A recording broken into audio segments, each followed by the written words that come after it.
Now on Coast TV News. New leadership at the Lewis Fire Department. Who's in charge now? Baltimore project cutback. They'll clean up the sidewalks. Ocean City scales down a major project. What stays from the original plan and what goes? Street safety push.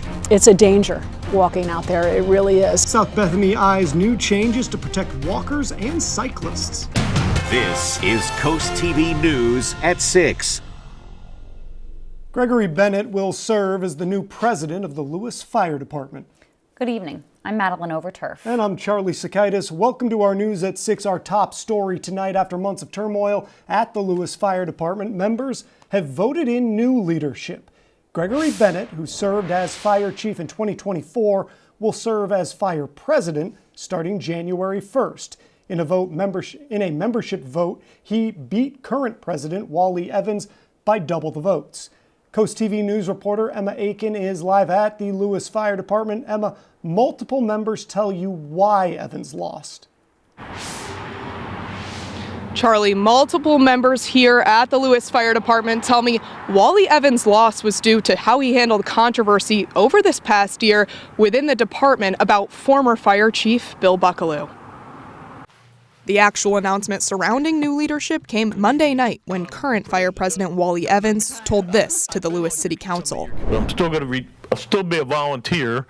It's just I'm not going to be the president. President-elect Gregory Bennett told Coast TV he made the decision to run after examining the state of the fire department. Members voted 42-21 to replace Evans with Bennett as president. Members tell Coast TV their vote reflected how Evans dealt with the issues surrounding former fire chief Bill Buckaloo. Much of the controversy surrounding Buckaloo had to do with the department's bylaws and members who were upset, claiming Buckaloo didn't get a progressive punishment after saying the N-word in public in July. Bennett says he plans to re-examine those bylaws. Aidan Gause was elected vice president. Members tell Coast TV the new leaders are strong and members believe they will bring transparency. Bennett says he also wants to expand the department's work with the city of Lewis and continue that relationship. As far as fire chief, Robert Stevens ran unopposed and was reelected to that role. All new leadership roles begin January 1st. Reporting live here in Lewis, Emma Aiken, Coast TV News. This all comes after months of controversy about how the Lewis Fire Department handled embattled former fire chief Bill Buckaloo. Buckaloo was suspended in July for using the N-word in a public setting. He was serving his 5th term as fire chief at the time of that suspension. And back in 2018, Buckaloo was arrested by Lewis police for disorderly conduct after urinating off a dock. In 2020, while serving as assistant chief, Buckaloo was suspended for a Facebook post that included a slur aimed at a drag performer following a show in Rehoboth Beach. Now, the post was later deleted and Buckaloo issued a public apology. And for full disclosure, the current fire chief, Robert Stevens, who was reelected for 2026, is the husband of Coast TV assistant news director and anchor Madeline Overturf. All of this brings us to our Coast TV poll. We want to know, what should new leadership at the Lewis Fire Department prioritize? Let's take a look at the results. Here's what we've got so far. 63% say rebuilding trust, 10% say volunteer recruitment, 22% say transparency policies, and another 5% say internal unity. If you haven't voted yet, you can do that. Go to coasttv.com or use the mobile app and we'll show you updated results on Coast TV News at 11. We're taking a live look into Lewis now. Our First Alert chief meteorologist Paul Williams joining us with a look at your weather. Yeah, no matter what part of Lewis you're in, it is downright cold for right now.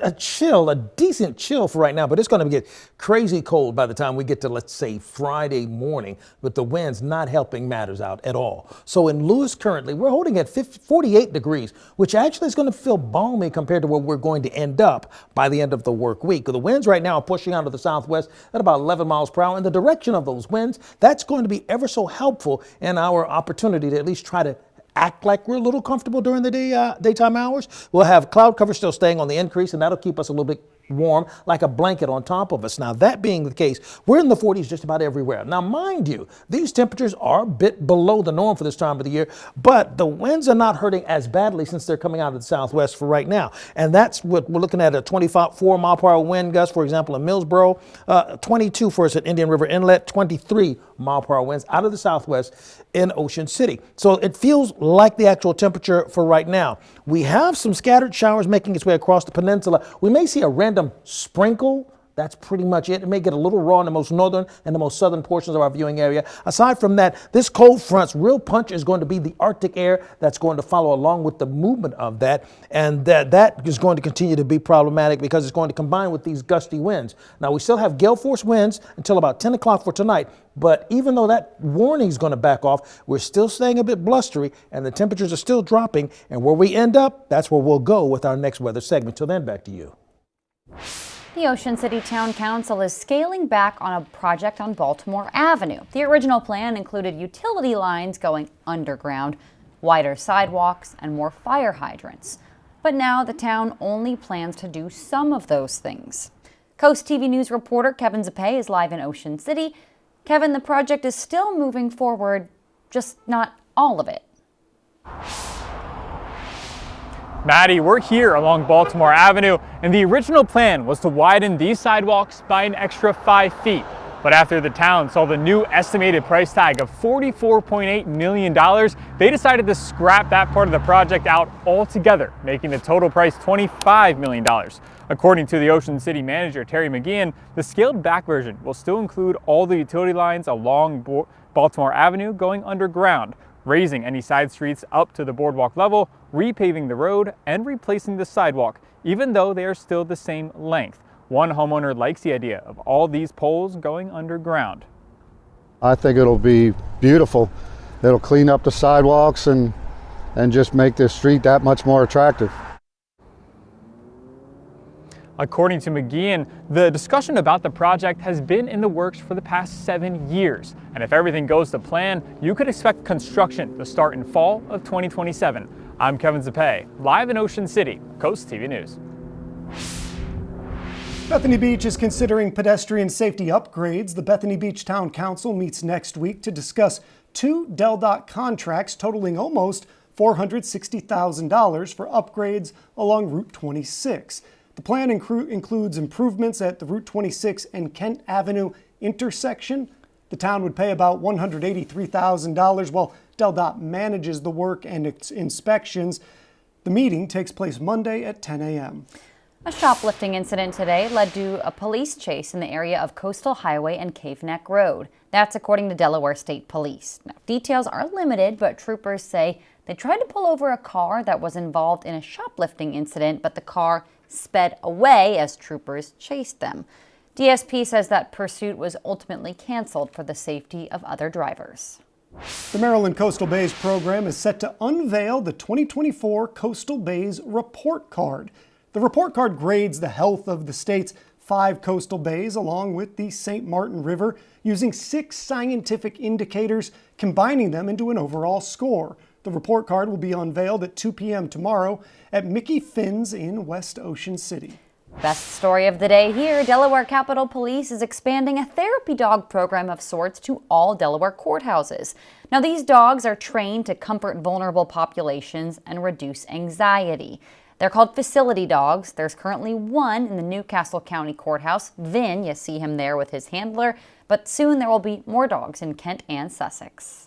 The annual Major League Baseball winter meetings wrapped up today, and the Orioles front office made the most of its downtime in Florida. DSN's Tyler Aiken shares Baltimore's biggest move.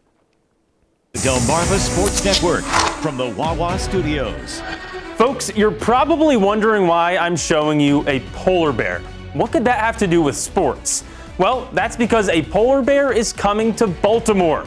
5-time All-Star Pete Alonso just inked a 5-year, $155 million deal with the Orioles. And if you're still lost, his nickname is the Polar Bear because apparently his teammates thought he looked like one.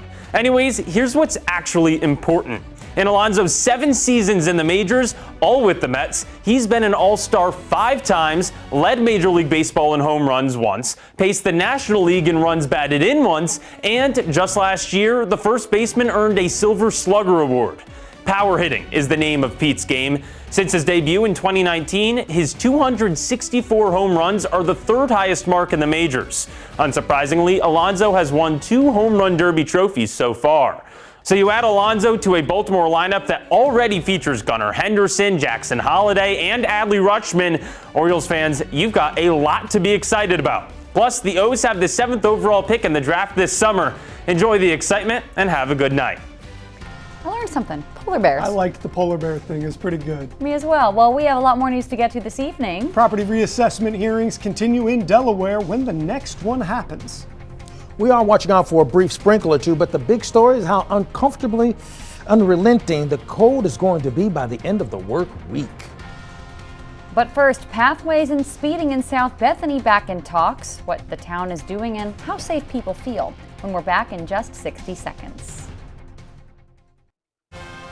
This is Coast TV News at 6. Despite Coastal Highway being less busy during the off-season, pedestrian safety is still a top priority for South Bethany. Coast TV News reporter Drew Bellinger shows us what the town is doing this week. Faster is fatal. Slower is safer. These are the signs on the way into South Bethany. The South Bethany Bicycle and Pedestrian Safety Committee is meeting again Thursday. It will review speeding data and how to make their pathways safer by perhaps asking DelDOT to repaint the pedestrian-only markings to make it clearer for cyclists. It's a danger walking out there, it really is. Community members such as Deb Piper appreciate town efforts, but feel like the highway is just not safe. But predominantly, not only myself, but many of my friends, we walk on the neighborhood roads and the side streets, completely avoiding Coastal Highway. Larry Budd says he thinks these signs can be confusing, but overall he feels safe. Yeah, I mean, when the kids lived here in the summer, during college and high school, they would ride their bikes up to Bethany. They'd ride their bikes to North Bethany. They'd go down to Fenwick on the highway, and we actually have no concerns about them doing that, then or now. Some good news. South Bethany's mayor says there hasn't been a single accident on South Bethany streets this past year. After speaking with community members all over South Bethany this morning, they might not all agree on whether or not Coastal Highway is safe to walk and bike along, even with signs like this posted at almost every exit of a neighborhood. But the one thing they can't agree on is how important it is that the town keeps striving for safety. In South Bethany, Drew Bellinger, Coast TV News. And coming up next, Paul Williams, who's in our weather center with your full forecast after this. A couple of renegade rain sprinkles may actually kind of pepper the scene briefly tonight, but once again, we've got to focus on the wind and focus on the cold. That's really going to gain the focal point of the forecast. In Ocean City, we're right now at 45 degrees. Dew point temperatures at 35, but the winds, notice the winds, out of the southwest at about 18 miles per hour. And we are thankful that the winds are out of the southwest, because at least that's a warm, welcoming wind compared to that icy wind that's on the way as early as tomorrow, by the way.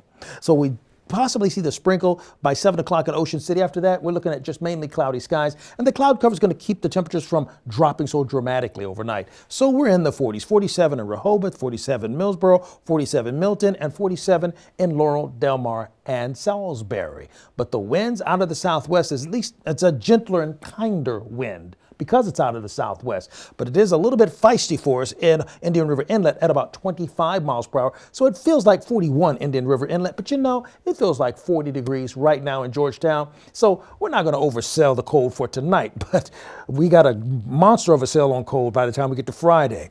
See, we look for below normal temperatures throughout the Mid-Atlantic region for at least the next 6 to 10 days. So it's going to feel a whole lot like Christmas. That's what you wanted, that's what you got. Gale wind warnings, gale force winds going to be activated along the Atlantic side. And so we're talking about 45-mile-per-hour wind gusts. And I bring that up because that's what's going to add to the not so great feeling during the daytime hours. We have a small craft advisory on the other side. But here's a look at that rain as it's pulling through. It's really not staying cohesive for right now as it tracks across. And we have a cold front that's going to push through, and that's going to bring about the real dramatic changes. Even as we track out the latest model runs, you can see how it's falling apart and then flaring back up, maybe near Chincoteague. And I say maybe because this area of instability is not all that dependable from what I did with running the numbers during the break between the 5 and 6 o'clock newscast. Then we're clearing out on Thursday. You see, look at these winds. We had 39-mile-per-hour wind gusts in Georgetown, 38, Salisbury, 37, Ocean City. So naturally, the winds coming out of the northwest by Thursday at 31 miles per hour along the beaches, but 22 inland. So that's where the misery comes from. It continues to push and pick up momentum by Thursday afternoon. The afternoon will feel colder than the morning for tomorrow.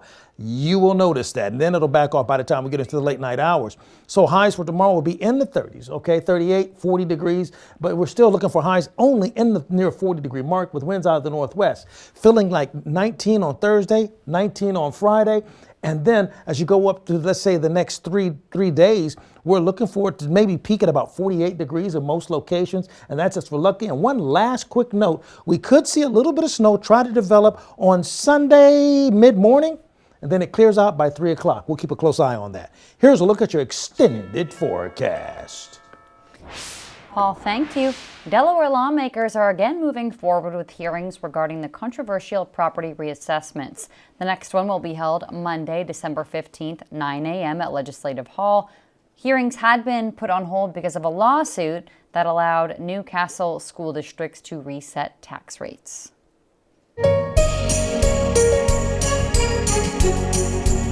The holidays continue, and so does our Bless Our Children campaign. We're still collecting the cards. We're still collecting the donations. It's all to make sure kids have a gift under the Christmas tree come Christmas morning. This great card, we got a little frosty on the front, and it comes from Art and Fran Hamilton from Hurlock, Maryland. Thank you guys for sending in the cards. We really appreciate it. Businesses can help by accepting the Shell Brothers Challenge of donating at least $1,000. And if you want to help send a donation in a holiday card, we might just read it on the air. Send a check or a money order to the address on your screen or donate online at blessourchildren.org. And we have already raised $266,000 to help children and families this holiday season. Again, thank you to all who have donated. I dance to this song every time. The holiday season is here, and so is the return of our holiday house. And we would love to show you some beautiful decorations from Eugene and Carol Nally of Salisbury, who say they are ready for the holidays. Look at that, they have everything there. They have the mantle, the stockings, the lights there, the tree. And I love just the angle they took the photo from. They kind of capture the whole vibe here. It's really nice. They might have a little bit of journalism in their background. It's photojournalism. See, come on in, gang. We want to see how you're decking the halls in your spot all season long. Send us your photos, your videos by going to coasttv.com/holidayhouse, and we just might show them here. Coast TV News at 6 will be right back. So we take a look right now in Milford. We're looking at temperatures in the 40s, actually. Gale wind warnings in effect, so watch out for 40-mile-per-hour winds. And that'll stay in effect until 10 o'clock tonight. And we do have some small craft advisories in effect on the other side. A couple of sprinkles may gently cross the bay, but not pose a big problem. Christina Morgan of Seaford, you're our umbrella winner, courtesy of Paul Davis Restoration Home Remodeling. Keep up with your forecast by calling our weather line, sponsored by the law offices of Brockstead, Mendalis, and Federico. And here's a look at your 10-day forecast. A little cold Thursday and Friday, with Friday feeling like, 19. Then Sunday we have a little bit of snow paying us a visit. Then from Sunday going to Monday, you notice we're going to drop to 18. That's not a wind chill factor. That's an actual temperature. Wind chills, I don't even want to, it's bad enough that I put cold. I'm not even going to pontificate on how low I think the wind chill factor is going to be. But yeah, guys, then the next day we only get up to 29 for the high. That's what we call a big meteorological hint, thermodynamically speaking, of course. I just feel like when we see a 1 at the beginning, it's never a good day. Well, that's never good, but also when you have a little cold and then a big cold, I don't like that either. No, but hey, I like that you joined us here at 6. And for more news, more local weather, download our Coast TV News app. The NBC Nightly News is next. And we'll see you later tonight for Coast TV News at 11. Have a great evening.